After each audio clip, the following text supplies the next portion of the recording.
Here, dankie vir hierdie dag wat deur U gemaak is. Vader, dankie vir hierdie natuur hier buite. Dankie vir die liefde, vir die krag, vir die heerlikheid, vir U goedheid en guns, Vader. Vader, ons eer U vir die reën wat geval het, vir die beskerming in hierdie reën. Ons eer U vir die liefde en die waarheid. Dankie, Here, dat ons U kan loof as God. Vader, dankie dat U water stuur om damme te vul, ons ondergrondse water te vul. Dankie dat U 'n goeie winter vir ons beplan, 'n winter van rus, 'n winter van nuwe lewe. Dankie dat U die God van seisoene is. Ons kom vanoggend na U toe in die naam van die Seun, Here Jesus Christus. Ons gee aan U alle eer, alle mag en alle krag. Here, ons sê vir U vanoggend dankie vir die Heilige Gees, vir die uitstorting van die Heilige Gees, vir die teenwoordigheid van die Heilige Gees, Here. Here, vir die werke van die Heilige Gees in ons, tussen ons en op aarde. Dankie dat U die Heilige Gees vir ons gee. Vader, ons kom bid vanoggend vir ons dorp, vir ons vallei, vir ons provinsie en ons land. En ons vra dat U wil geskied soos in die hemel, so ook op aarde. Ons vra dat die koninkryk sal kom. Here, daar is soveel dinge wat om ons aangaan, soveel dinge waaroor ons kan negatief raak en swartgallig raak, Vader, en as ons so deur die tussen mense beweeg, dan ervaar ons dit. Ek vra dat U vir ons 'n baken van hoop sal maak. Dat U ons as ligte en as sout sal gebruik, Vader. Dat ons nie self in hierdie gat van swartgalligheid sal val nie. Maar dat U ons sal beskerm. Vader, dat ons U liefde en U waarheid sal uitdra en uitleef. Ek bid dat U ons by gesprekke sal bring waar ons gedagtes kan verander, waar ons denke kan verander, waar ons woorde kan plaas wat lig en lewe is, Vader. Vader, ek bid vir woorde van lewe wat gespreek word. Ons kom sny hierdie woorde van dood wat oor ons area, oor ons land, oor ons reënval, oor ons politiek gespreek word, kom sny ons so af in die naam van die Here Jesus Christus. Ons kom vra dat U waarheid gevestig sal word, dat elke woord van dood verander word na waarheid, Vader. Dat U waarheid uitgebasyn sal word oor ons land. Here, ek bid dat U ons sal uitlig uit hierdie donker struikelinge uit. Dat U nuwe lewe sal gee. Vader, waar ons met die woord besig is vanoggend, bid ek dat U vir ons sal dit uitlig. Dat die woord sal lewend raak in ons, dat die woord sal groei in ons. Dat die woord ons krag sal wees, Vader. Vader, dankie vir die liefde. Dankie dat U vir ons lief is. Dat U vir ons omgee. Dat U ons beskerm. Ek kom bid hierdie beskerming oor elkeen van ons en ons geliefdes toe. Ek vra dat U ons so sal toemaak, dat U ons sal veilig hou. Dat U vir ons rus gee onder die vlerke. Ek bid dit so in Jesus se naam. Amen.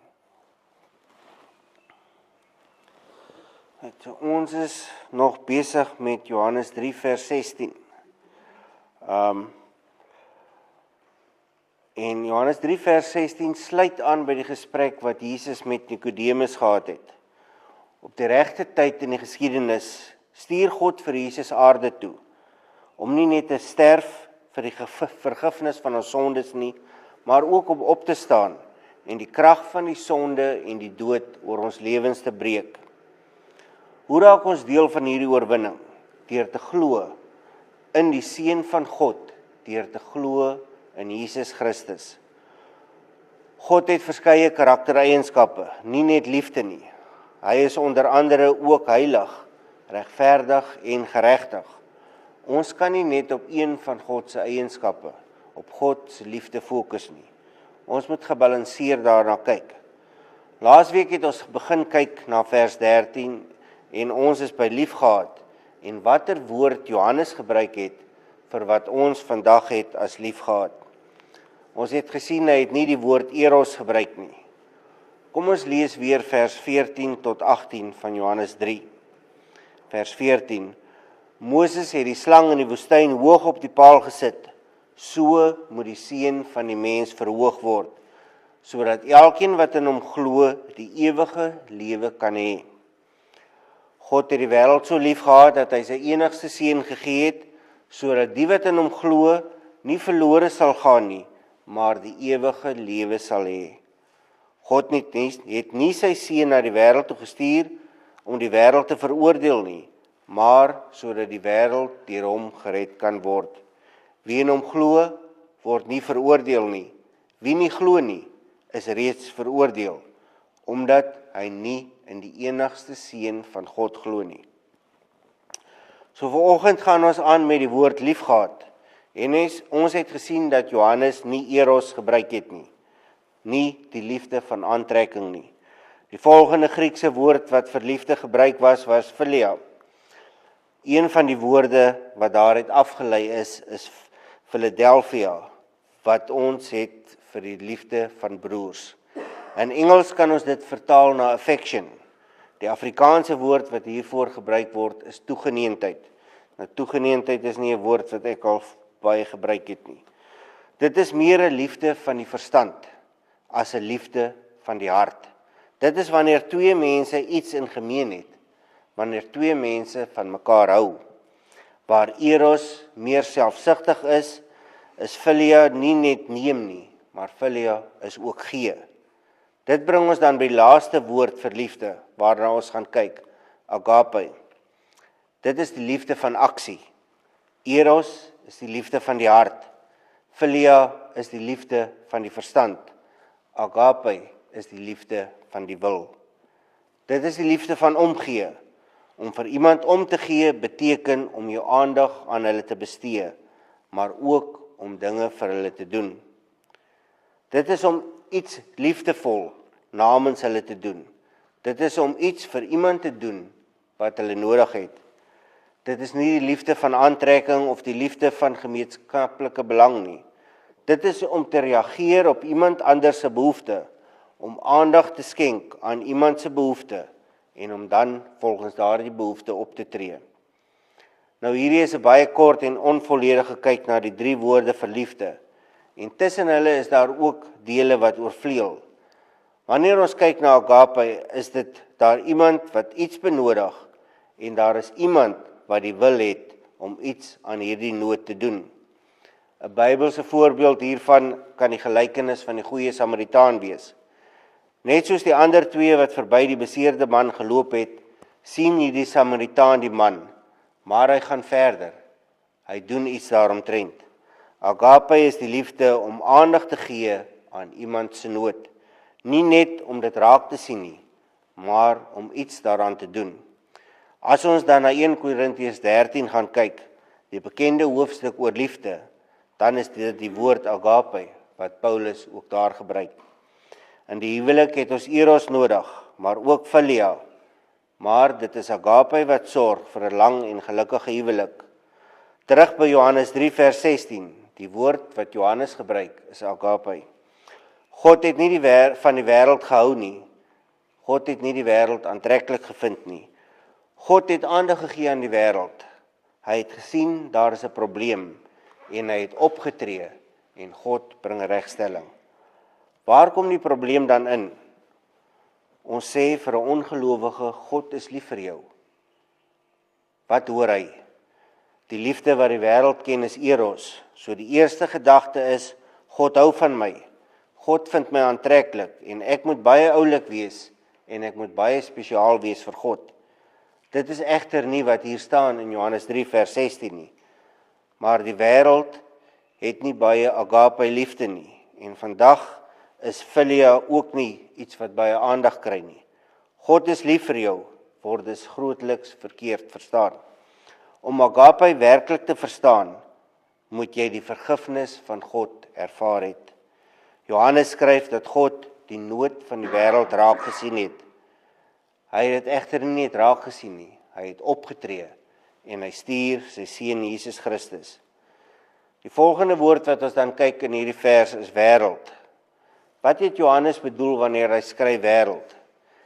Hierdie is nie die geografiese wêreld nie.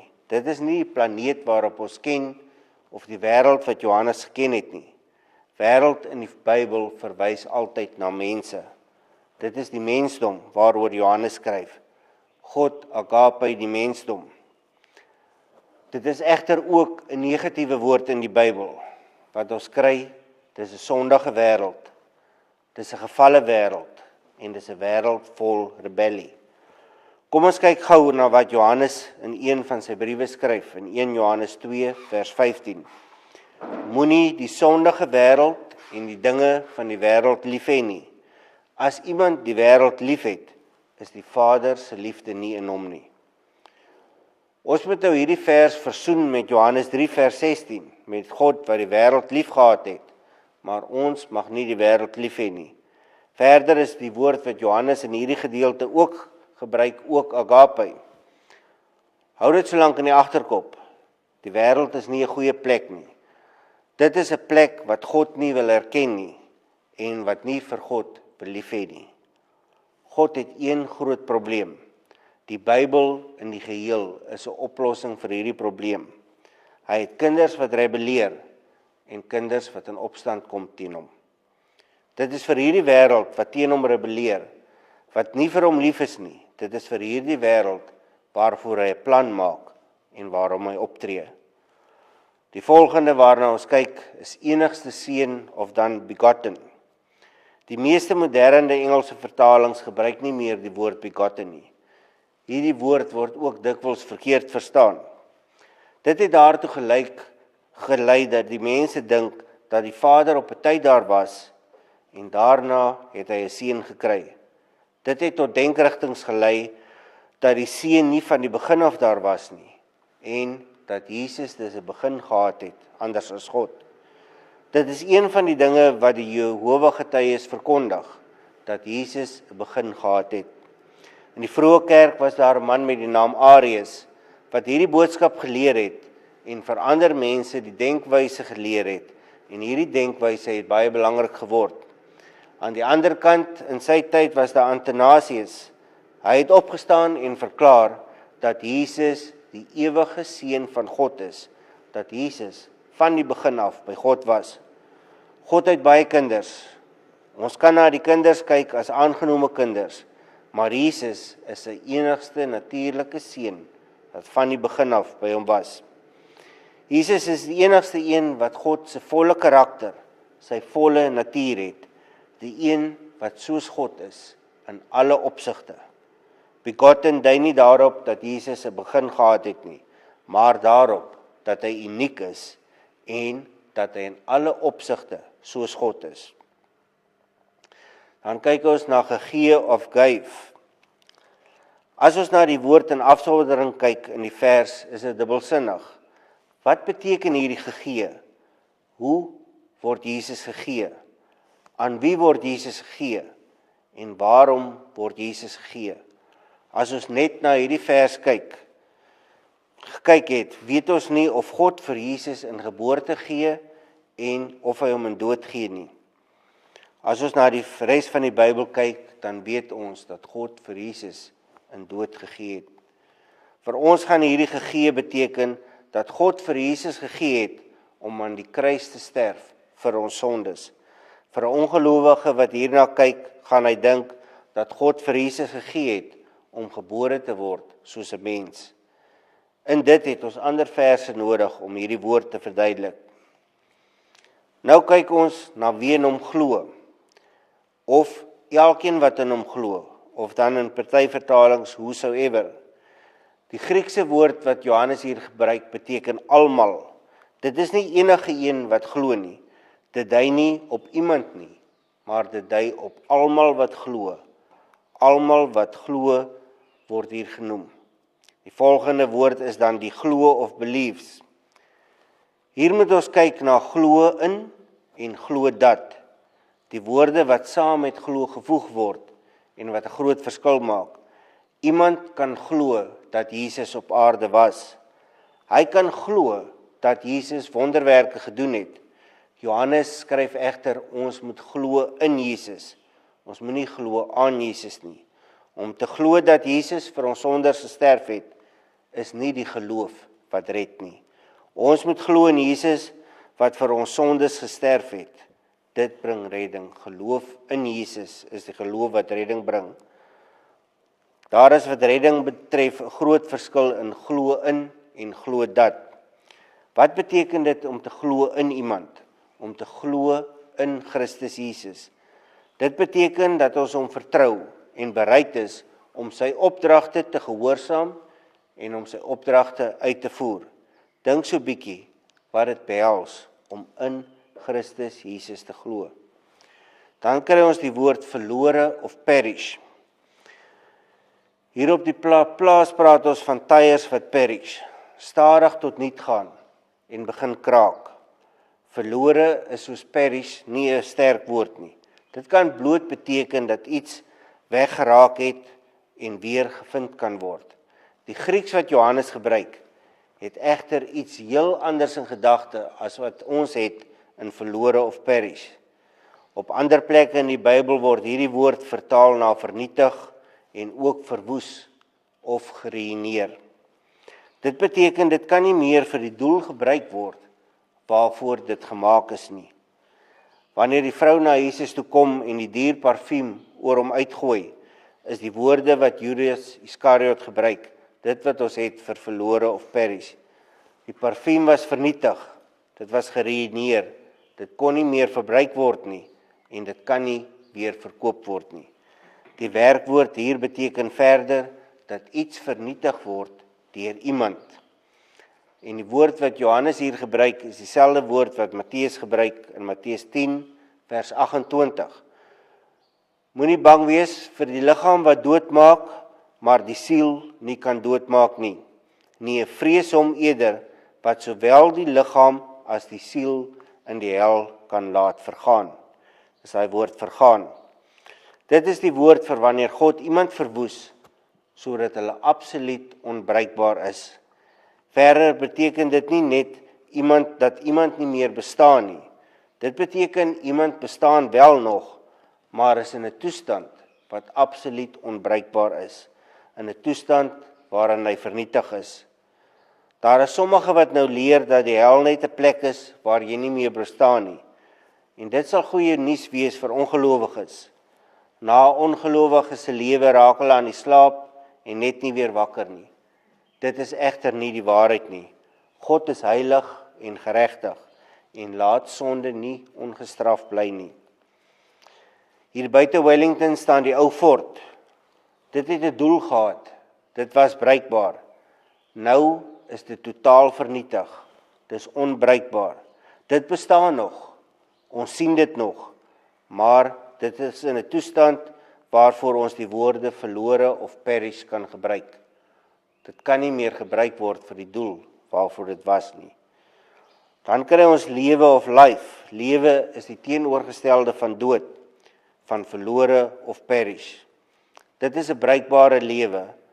Dit is 'n vervulde lewe wat die doel bereik waarvoor dit geskep is en hierdie doel uitlewe. Ewig, eternal. Nou sommige praat van die Griekse woord hiervoor as hoeveelheid en ander sê nee, hierdie woord beteken eerder kwantiteit as hoeveelheid. Kwaliteit as hoeveelheid. Kwantiteit en hoeveelheid is dieselfde, nee Karel? Kwantiteit en hoeveelheid is dieselfde. Dis kwaliteit en hoeveelheid. So daar is 'n verskil tussen die mense wat na die Griekse woord kyk of dit kwaliteit is en of dit kwantiteit is. Wanneer dit hoeveelheid is dit 'n lewe wat aangaan tot in ewigheid. Wanneer dit gaan oor kwaliteit, is dit 'n lewe wat die moeite werd is om te lewe. Dit maak die meeste sin dat beide hierdie aspekte in hierdie Griekse woord opgesluit is. Dit help nie om vir ewig te leef as ons nie 'n kwaliteit lewe nie. Ons het nou na die belangrikste woorde in hierdie vers gekyk, maar vir die wat meer van die studie van tale gehou het as ek op skool, sal weet dat daar nog 'n ander deel is in hierdie vers, die grammatika of die taalkunde, hoe die woorde saamgevoeg word. In die Grieks is hierdie deel baie belangrik. Dit help om die belangrikste gedeeltes uit 'n sin te haal, hoe en hoekom woorde bymekaar gesit is. Iets wat ek self nie meer baie goed is nie, maar waaroor daar baie geskryf is. Iets wat in Grieks baie belangrik is die tydaspek van die werkwoorde wat gebruik word. In dit het ons in Afrikaans en in Engels verlede, huidige en toekomstige tyd. En as ons dit koppel aan 'n werkwoord, kry daardie werkwoord ander betekenisse. Nou in Grieks het ons woorde wat in die verlede tyd is, maar wat beteken dat dit net een keer gebeur? So in Grieks beteken daai woord, hierdie ding het gebeur, maar het eenmalig in die verlede gebeur. Aan die ander kant kry ons weer 'n groep woorde wat beteken dat dit iets is wat aanhoudend en aan mekaar moet gebeur. Dis in Grieks kan jy dadelik weet of iets net een keer in die verlede gebeur het, of dit iets is wat aanhoudend, wat aan mekaar gebeur. Dit is soos wanneer ons kry dat Jesus gekruisig is. In Grieks is dit duidelik dat dit 'n eenmalige gebeurtenis was. Dan het ons ook iets soos die teenswoordige aaneenlopende tyd. Dit is iets wat jy doen en aanhou doen en aanhou doen. Hierdie groep woorde laat van die gedeeltes wat vir ons bekend is in die Bybel so effens anders klink. Ons lees, vra en jy sal ontvang. Die Griek sê eintlik, hou aan met vra en jy sal ontvang.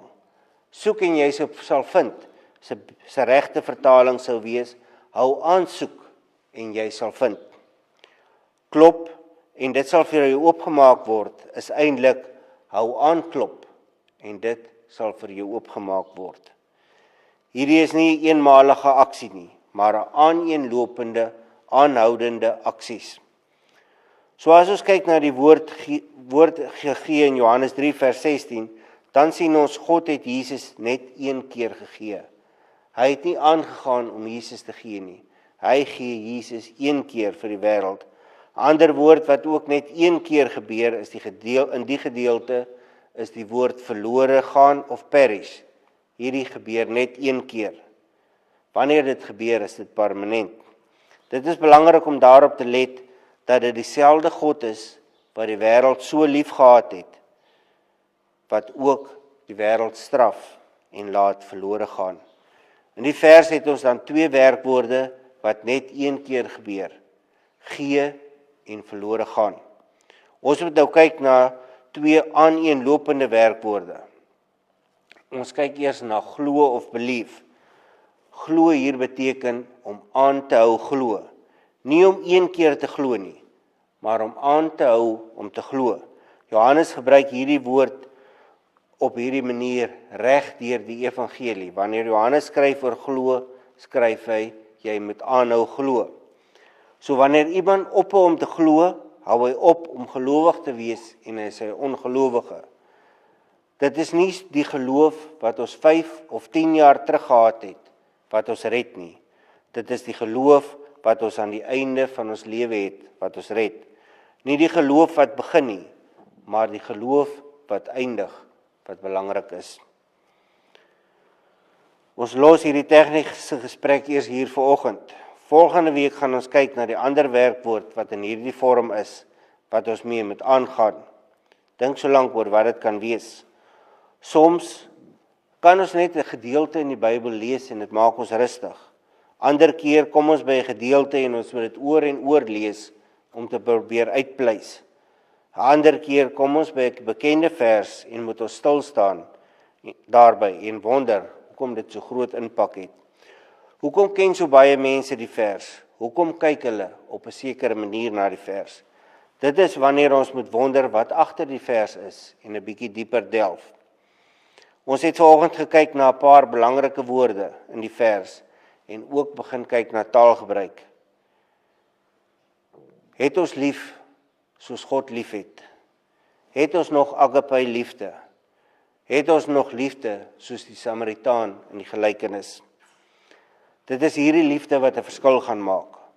Dit is hierdie liefde wat verandering gaan bring en die ongelowiges jaloers gaan maak. Op aarde is daar 'n lewe wat lei tot ewige lewe. Dit is nie net 'n lewe wat aanhou in tyd nie, maar ook aanhou in kwaliteit. Die ander kant is daar 'n lewe wat lei tot verwoesting, 'n lewe wat lei tot vernietiging. God het die wêreld so lief gehad en bring hierdie verwoesting oor die wat nie glo in sy enigste seun, Jesus Christus nie. Hierdie glo is nie 'n eenmalige aflê van 'n belydenis nie. Dit is nie geloof wat jy eens op 'n tyd gehad het nie. Hierdie glo is die glo in Jesus Christus. Die glo in sy dood en die glo aan sy opstanding. Die glo wat daartoe lei dat ons sy opdragte uitvoer. Ons is so besig. Ons doen soveel dinge. Ons doen soveel goeie werke. Maar hoe gaan dit met ons geloof? Glo ons nog soos ons geglo het? Doen ons hierdie goeie werke waarmee ons besig is in opdrag van Jesus, omdat ons in hom glo, of is dit die rede hoekom ons dit doen? Raak stil hieroor die week.